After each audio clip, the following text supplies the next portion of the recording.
Hello students, this is the next video on the video lecture series of class 11. Earlier in the first video we had a discussion on physical quantities and the two broad categories into which the physical quantities have been divided.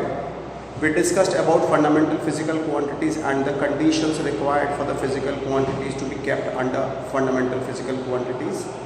Now we shall focus on the units which are used for the measurement of fundamental physical quantities.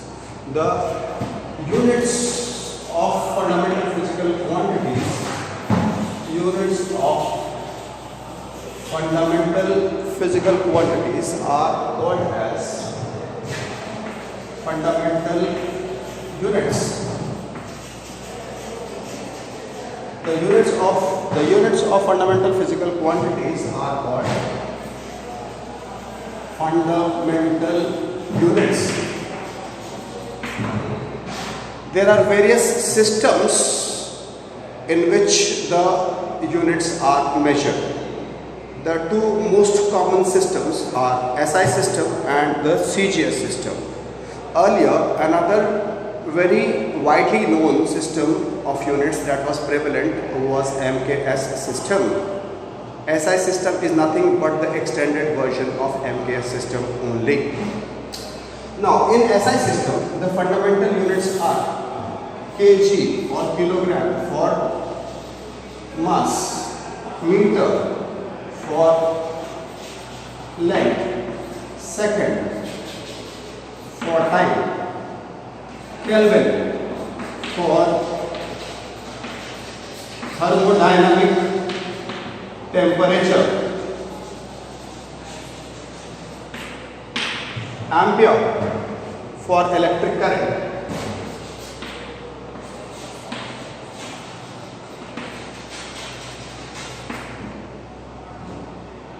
mole for amount of substance,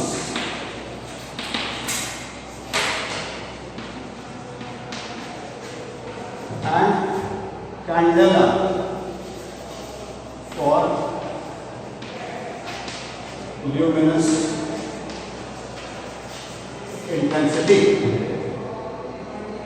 Now, because fundamental physical quantities are the basic physical quantities which are used for the mathematical analysis of physical phenomena, so they are very important, and so they are also represented by standard symbols called as dimensions of the fundamental physical quantities.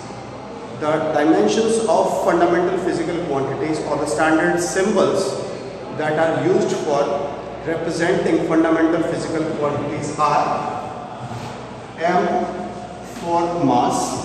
Whenever we represent the physical quantity symbolically, we must enclose it within square brackets. Okay, so the standard symbol for mass is M. The standard symbols for that matter are also called as the dimensions of fundamental physical quantity. So dimension of mass M, for length it is L, for time it is T, for thermodynamic temperature it is K, because we cannot use the symbol T for representation of thermodynamic temperature because it has already been used for time. So A for electric current, MOL for amount of substance, and CD.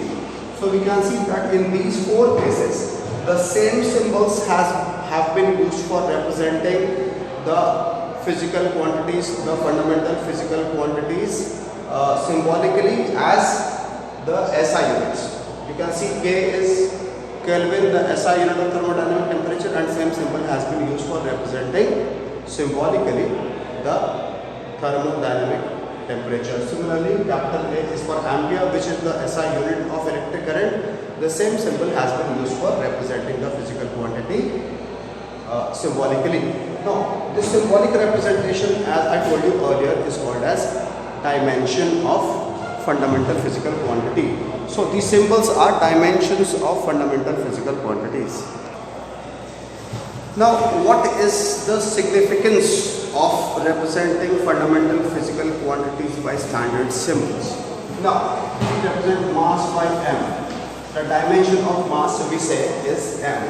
So, dimension of fundamental physical quantity, a symbol within square brackets used for representing the physical quantity, gives the physical quantity its symbolic identity. Symbolic identity. The moment we look at the symbol, we are able to identify the physical quantity. And sometimes dimension is also used to represent the unit of the physical quantity under different systems. Used to represent unit.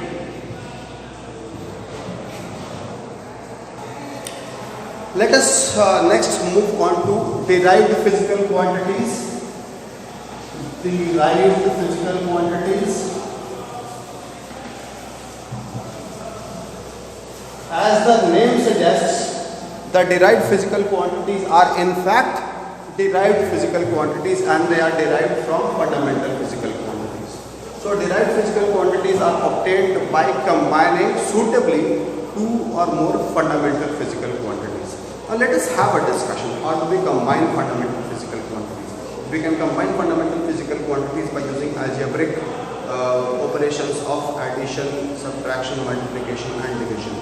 But we know that if we add two physical quantities, now we can add two physical quantities of same nature only, means we can add length to length. Similarly, we can subtract length from length.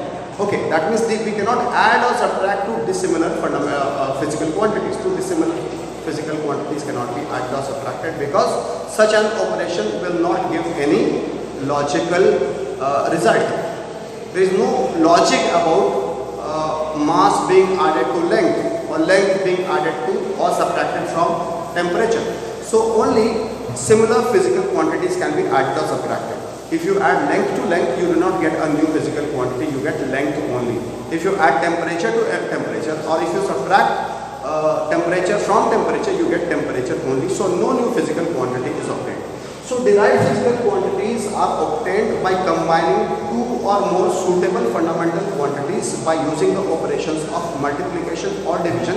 Let us begin with the example of speed, which is a derived physical quantity and is obtained by dividing distance and time.